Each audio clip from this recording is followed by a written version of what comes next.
So இந்த வெபினாரோட main core வந்து எப்படி வந்து வெப் டெவலப்பர் ஆகுறது அப்படிங்கிறது.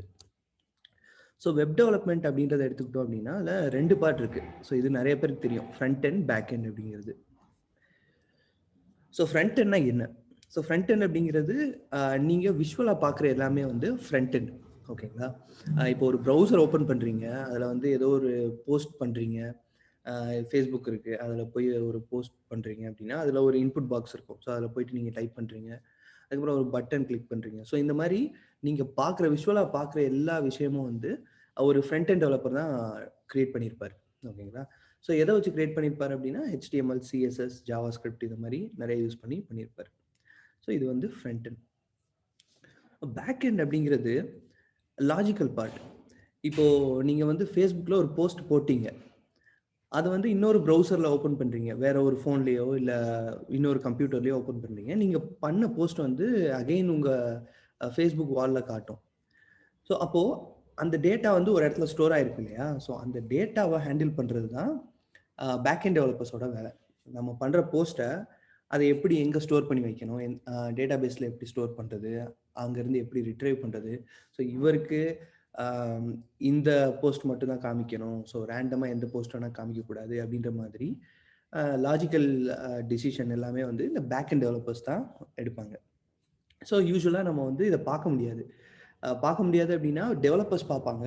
அஸ் அ யூஸராக நம்ம வந்து பேக் எண்டில் என்ன நடக்குது, இந்த டேட்டா என்ன ஆகுது அப்படிங்கிறத நம்மளால் பார்க்க முடியாது.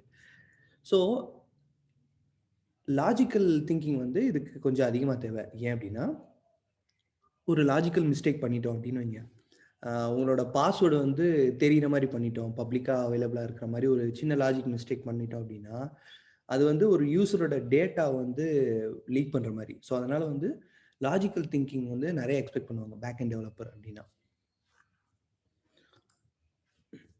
ஸோ இப்போ வந்து ஃப்ரண்ட் எண்ட் டெவலப்பர் ஆகிறதுக்கு என்னெல்லாம் படிக்கலாம் அப்படிங்கிறத பார்ப்போம்.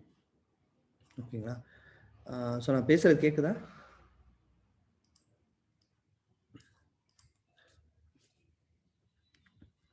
ஓகே.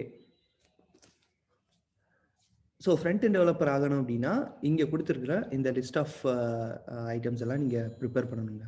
ஸோ மெயினாக பார்த்தோம் அப்படின்னா HTML, CSS, JavaScript இது வந்து ஃபண்டமெண்டல். ஒரு ஃப்ரண்ட் எண்ட் டெவலப்பர் ஆகணும்னா இந்த 3லையும் ரொம்ப ஸ்ட்ராங்காக இருக்கணும். ஏன்னா இதை பேஸ் பண்ணி தான் நெக்ஸ்ட் நீங்கள் ஒர்க் பண்ண போகிற ஃப்ரேம் ஒர்க்ஸ் எல்லாம் வந்து பில்ட் பண்ணியிருப்பாங்க. ஸோ அதனால் வந்து HTML, CSS, JavaScript இது 3மே ஃபண்டமெண்டல். ஸோ கண்டிப்பாக நல்லா படிச்சிருக்கணும். நெக்ஸ்ட் என்ன அப்படின்னா CSS ஃப்ரேம் ஒர்க். அதாவது கம்பெனிஸில் வந்து மோஸ்ட் ஆஃப் த டைம் நம்ம CSS வந்து டைரெக்டாக நம்மளே எழுத மாட்டோம். ஓகேங்களா? ஸோ அதுக்கு ஒரு ஃப்ரேம் ஒர்க் அப்படின்றத யூஸ் பண்ணுவாங்க. ஃப்ரேம் ஒர்க் அப்படின்னா நம்ம அடிக்கடி பண்ணக்கூடிய சில விஷயங்கள் எல்லாமே சேர்த்து ஒரு பண்டலாக கொடுத்துருவாங்க. ஸோ அதான் வந்து ஃப்ரேம் ஒர்க். இப்போதைக்கு பாப்புலராக இருக்கிற ஃப்ரேம் ஒர்க்ஸ் வந்து bootstrap and tailwind. And JavaScript frameworks அப்படின்னா ரியாக்ட், வியூ, ஆங்குலர். ஓகேங்களா? ஸோ ஆங்குலர் வந்து ஃபேமஸாக இருந்தது, பட் இப்போ ஃபேமஸாக இல்லை அவ்வளோவா. ஸோ அதோட மார்க்கெட் வந்து லூஸ் ஆகிட்டே இருக்குது. ஸோ இப்போதைக்கு ட்ரெண்டில் இருக்கிறது வந்து ரியாக்ட் ஜேஎஸ். ஸோ நீங்கள் வந்து ஒரு ஜாப் வாங்கணும் அப்படின்னு நினச்சிங்க அப்படின்னா ஜாவாஸ்கிரிப்ட் ஃபர்ஸ்ட் கற்றுக்கிட்டு அதுக்கப்புறம் ஜாவாஸ்கிரிப்ட் ஃப்ரேம் ஒர்க் ரியாக்ட் ஜேஎஸை கற்றுக்கிட்டிங்கன்னா இப்போதைக்கு ஃப்ரண்ட் எண்ட் டெவலப்பராக நீங்கள் வந்து ஈஸியாக என்டர் ஆக முடியும். ஸோ நெக்ஸ்ட்டு இதெல்லாம் டெவலப் பண்ணுறதுக்கு ஒரு டூல் வேணும் இல்லையா? ஸோ உங்களோட லைப்ரரிஸ் எல்லாம் ஹேண்டில் பண்ணுறதுக்கு NPM அப்படிங்கிற ஒரு பேக்கேஜ் மேனேஜர் இருக்குது. நோட் பேக்கேஜ் மேனேஜர் அப்படின்னு சொல்லுவாங்க. ஸோ உங்களோட டிபெண்டன்சிஸ் எல்லாம் இதை வச்சு மேனேஜ் பண்ண முடியும். ஸோ இதுக்கான வீடியோவும் UiGems சேனலில் போட்டிருக்கேன். ஸோ டவுட் இருக்கிறவங்க அதை போய் பார்க்கலாம். So next GitHub.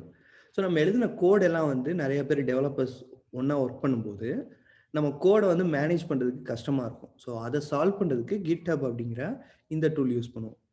ஸோ இதை யூஸ் பண்ணும்போது நம்மளால் வந்து நிறைய பேர் வந்து ஒரே ப்ராஜெக்டில் ப்ராப்ளம் இல்லாமல் ஈஸியாக ஒர்க் பண்ண முடியும். ஒரே ப்ராஜெக்ட் வந்து டிஃப்ரெண்ட் பார்ட் நிறைய பேர் வந்து யூஸ் பண்ணிக்க முடியும். ஓகேங்களா? ஸோ இதை பற்றின வீடியோ ஃப்யூச்சரில் வரப்போகுது. ஸோ எவ்வளோ சிம்பிளாக முடியுமோ அவ்வளோ சிம்பிளாக உங்களுக்கு எக்ஸ்பிளைன் பண்ணி வீடியோ போட போகிறேன். ஸோ அதுக்கப்புறமா little back end knowledge. So front end டெவலப்பருக்கு எதுக்கு பேக் எண்ட் நாலேஜ் அப்படின்னா பேக் எண்டில் வந்து எப்படி ஒர்க் ஆகுது, என்ன நடக்குது அப்படின்னு தெரிஞ்சாதான் உங்களால் ஃப்ரண்ட் எண்டில் இன்னும் பெட்டராக கோட் எழுத முடியும். ஸோ பேக் எண்டில் என்ன வேணால் நடக்கட்டும், ஸோ நான் வந்து ஃப்ரண்ட் எண்ட் தான் பார்ப்பேன் அப்படின்னு சொல்லிட்டு நீங்கள் ஏனோ தானோன்னு ஒரு கோடு எழுதுனீங்க அப்படின்னா அது வந்து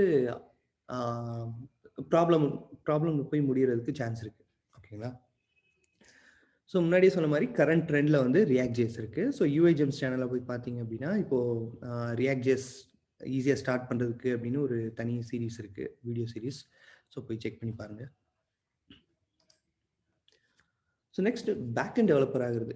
ஸோ பேக் அண்ட் டெவலப்மெண்ட்லேயே 2 பார்ட் இருக்குங்க. ஸோ அதில் வந்து ஒன்று ஒரு பேக் அண்ட் லாங்குவேஜ் ஒன்று தெரிஞ்சிருக்கணும் உங்களுக்கு, அண்ட் டேட்டா பேஸ் அப்படிங்கிறது தெரிஞ்சிருக்கணும். ஏன் அப்படின்னா 2 ஒன்றுக்கு ஒன்று கனெக்டட். இப்போது நான் வந்து ஒரு போஸ்ட் போடுறேன் அப்படின்னா அந்த போஸ்ட்டை ஹேண்டில் பண்ணுறதுக்குன்னு ஒரு ரவுட் இருக்கும். ஓகேங்களா? பேக் எண்டில் வந்து என்னோட டேட்டா வந்து ஒரு இடத்துக்கு போகும். ஸோ அந்த பர்டிகுலர் ஏரியாவை வந்து நான் வந்து ஒரு பேக் அண்ட் லாங்குவேஜ் வச்சு தான் எழுதுவேன். எக்ஸாம்பிளுக்கு வந்து Node.js-ஓ பைத்தானோ ஜாவாவோ C# ஏதோ ஒரு லாங்குவேஜ் யூஸ் பண்ணுவேன். ஓகேங்களா? அதுக்கப்புறமா அந்த டேட்டாவை ஹேண்டில் பண்ணி ஸ்டோர் பண்ணுற இடம் தான் டேட்டா பேஸ். ஸோ இதுவும் நிறைய பேருக்கு தெரிஞ்சிருக்கும். ஸோ கரண்ட்டாக Node.js அப்படிங்கிறது ட்ரெண்டில் இருக்குது. ஓகேங்களா?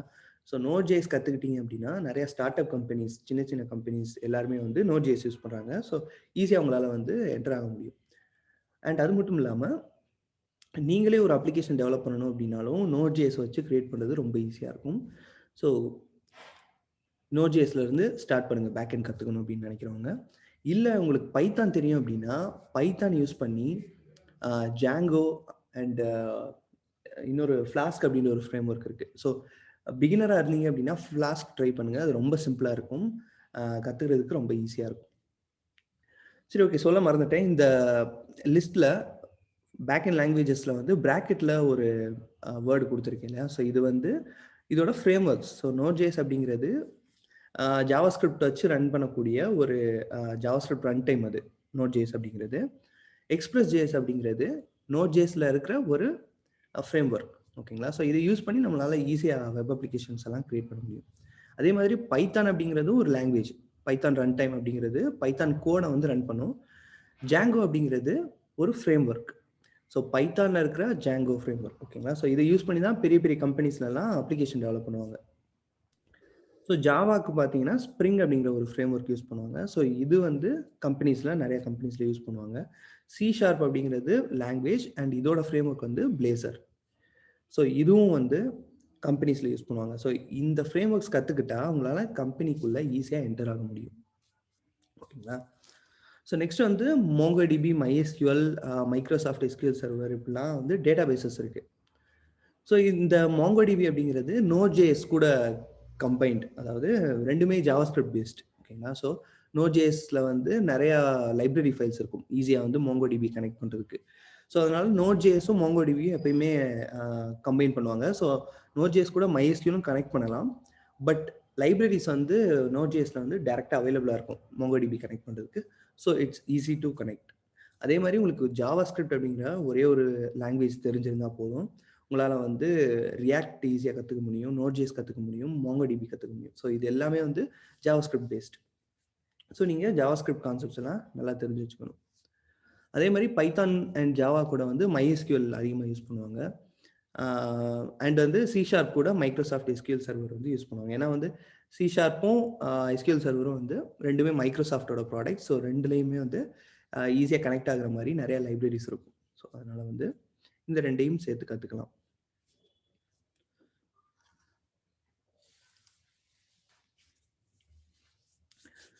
ஸோ இப்போ வந்து இன்டர்வியூ எப்படி இருக்கும் அப்படின்னு பார்ப்போம். ஸோ என்னெல்லாம் ப்ராசஸ் அப்படின்றத பார்ப்போம். ஸோ இன்டர்வியூ அப்படின்னு பார்த்தோம் அப்படின்னா ஃபஸ்ட்டு வந்து கம்பெனிஸை 2 டைப்பாக பிரிச்சிருவோம். ஒன்று வந்து சர்வீஸ் பேஸ்ட், இன்னொன்று ப்ராடக்ட் பேஸ்ட். ஸோ இது எல்லாரும் கேள்விப்பட்டிருப்போம், சர்வீஸ் பேஸ்ட்னா என்ன, ப்ராடக்ட் பேஸ்ட்னா என்ன அப்படின்ட்டு. ஸோ சர்வீஸ் பேஸ்டுக்குள்ளே கம்பெனிக்குள்ளே என்ன பண்ணுவாங்க அப்படின்னா, அவங்க வந்து இன்னொரு கம்பெனியோட ப்ராஜெக்டை வாங்கி மெயின்டைன் பண்ணுவாங்க. ஓகேங்களா? இல்லை அப்படின்னா வேற ஒரு கம்பெனிகிட்ட இருந்து ப்ராஜெக்ட் வாங்கி செஞ்சு தருவாங்க. So most of the time வந்து நிறையா ப்ராஜெக்ட்ஸ் வந்து மெயின்டைன் பண்ணுவாங்க. ஏன்னா வந்து ஒரு பெரிய அப்ளிகேஷனாக இருக்கும். ஸோ அதை வந்து மெயின்டைன் பண்ணுறதுக்கு லோ காஸ்ட்டில் எங்கேயாவது கொடுக்கணும் அப்படின்னு சொல்லிட்டு மெயின்டெனன்ஸ் அப்படின்னு கொடுத்துருவாங்க. ஸோ சர்வீஸ் பேஸ்ட் கம்பெனிஸ் எல்லாம் அந்த மெயின்டெனன்ஸ் ப்ராஜெக்டை வந்து மெயின்டைன் பண்ணிட்டு இருப்பாங்க. ஓகேங்களா? ஸோ இது சர்வீஸ் பேஸ்டில் நடக்கும். இதில் வந்து முக்கியமாக பார்த்தோம் அப்படின்னா நோ ரிலீஸ், அதாவது எவ்ரி வீக் இல்லை எவ்ரி மந்த் வந்து புதுசாக ரிலீஸ் பண்ணணும் அப்படின்னு சொல்லிட்டு ஒரு ப்ரெஷர் இருக்காது. ஸோ அதனால் வந்து கொஞ்சம் ரிலாக்ஸாக இருக்கும் ஒர்க். அதே மாதிரி கஸ்டமர் ஃபீட்பேக் வந்து மோஸ்ட் ஆஃப் த டைம் டேரெக்டாக இருக்காது. ஏன்னா வந்து அது ஒரு ப்ராடக்ட்டு வேறு கம்பெனியோடது. ஸோ அவங்க வந்து அதை ஹேண்டில் பண்ணியிருப்பாங்க. ஸோ ஏதாவது ஒரு பக் வருது அப்படின்னா அந்த கம்பெனிலேருந்து சொல்லுவாங்க, இந்த மாதிரி வந்து பக் வந்திருக்கு, இதை ஃபிக்ஸ் பண்ணுங்க அப்படின்ற மாதிரி வேணால் சொல்லுவாங்க. பட் டேரெக்டாக கஸ்டமர்கிட்ட இருந்து அந்த ப்ரெஷர் இருக்காது. ஸோ ஒர்க் வந்து கொஞ்சம் ரிலாக்ஸ்டாக போகும். அண்ட் சேலரியும் ஆவரேஜாக இருக்கும். ஸோ ஏன்னா வந்து இன்னொரு கம்பெனிகிட்டேருந்து ப்ராஜெக்ட் வாங்குறாங்க அப்படின்னா, ஸோ அவங்க வந்து அவங்களுக்கு வர லாபம் போக மீதி இருக்கிறது கொடுப்பாங்க. ஸோ இந்த கம்பெனியோட ரெவென்யூ வந்து கொஞ்சம் கம்மியாக இருக்கும். அதனால வந்து சேலரியும் கொஞ்சம் கம்மியாக இருக்கும். ஸோ நெக்ஸ்ட் வந்து ப்ராடக்ட் பேஸ்ட் கம்பெனிஸ்.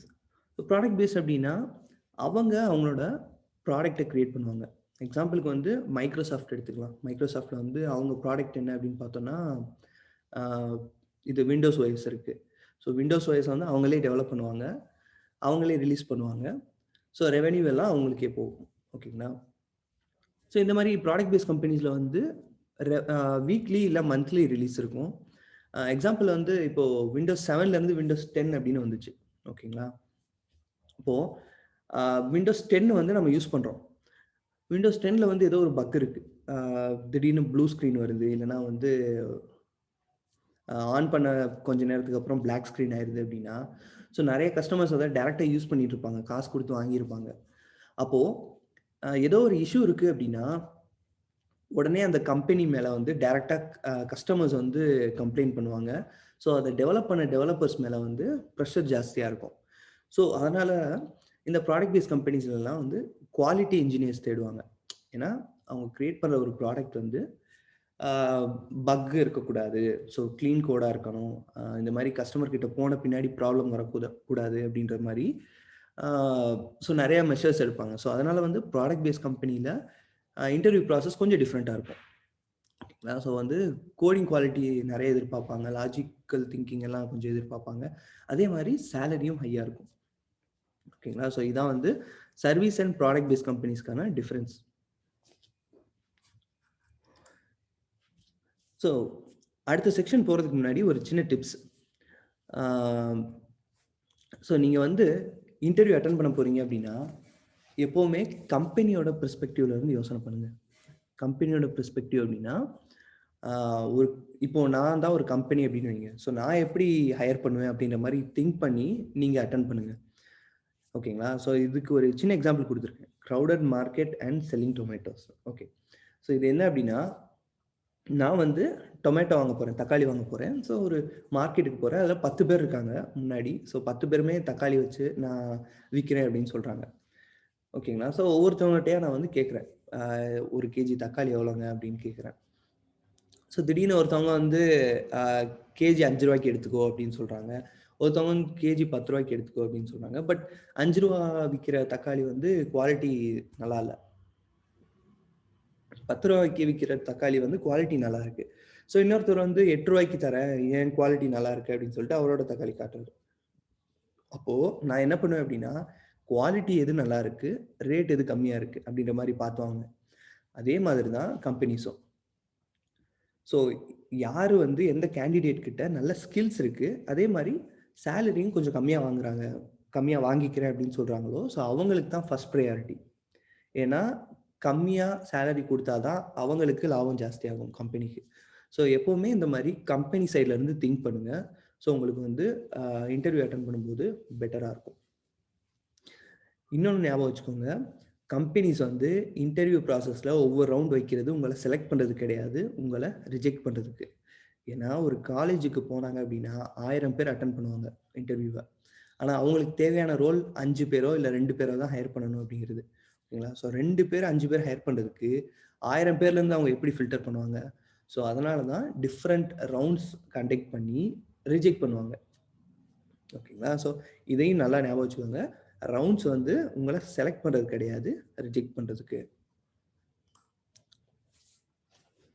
சரி, இப்போ சர்வீஸ் பேஸ் கம்பெனியில் வந்து என்னெல்லாம் ரவுண்ட் இருக்கும், என்ன ரவுண்ட்ஸ் எல்லாம் இருக்கும் அப்படிங்கிறத பார்ப்போம். ஸோ ஃபஸ்ட்டு வந்து ஆப்டிடியூட் அப்படிங்கிறத வைப்பாங்க. ஸோ இது வந்து ஜென்ரலாக ஒரு ஆஃப் கேம்பஸ் இல்லைனா ஆன் கேம்பஸ் இந்த மாதிரி அட்டன் பண்ணும்போது இந்த ரவுண்ட்ஸ் எல்லாம் காமன். ஆப்டிடியூட் வைப்பாங்க. ஸோ ஆப்டிடியூட் வந்து நீங்கள் எப்படி லாஜிக்கலாக திங்க் பண்ணுறீங்க அப்படின்னு பார்க்குறதுக்கு. ஓகேங்களா?